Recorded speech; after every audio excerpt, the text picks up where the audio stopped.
আসসালামু আলাইকুম everyone, welcome back to my channel. তো আজকে আবারও চলে এসেছি আপনাদের সামনে আরও একটি রেসিপি নিয়ে। তো আজকে আমরা দেখাবো আপনাদেরকে পটল দিয়ে মাছ ভুনা। তরকারিটি যদিও সাধারণ, তবে খেতে কিন্তু দারুণ মজার। তো ভিডিওটি না টেনে শেষ পর্যন্ত দেখতে থাকুন।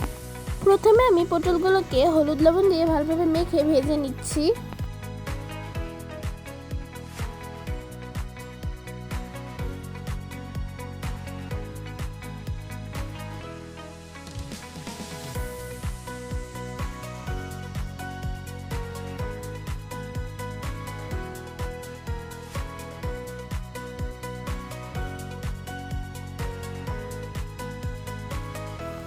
ভাজা হয়ে গেলে আমরা পটলগুলো তুলে নেব এবং ওই কড়াইতেই ম্যারিনেট করে রাখা মাছগুলো আবার ভেজে নিব।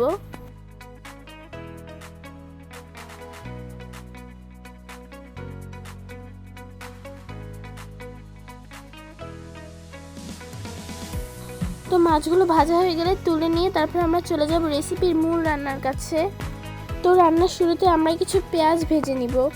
ভাজা হয়ে গেলে তার মধ্যে আমরা আদা রসুন বাটা দিব এবং তার সাথে আমরা জিরা মরিচ ও হলুদ গুঁড়ো দিয়ে দিব এবং তারপর ভালোভাবে কষিয়ে নিব।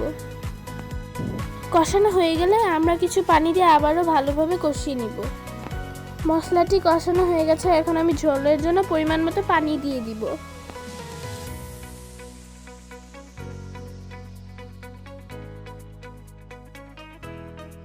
কিছুক্ষণ পর ঝোলের পানি ফুটে উঠলে আমরা ভেজে রাখা মাছ ও পটলগুলো দিয়ে ঢেকে দিব।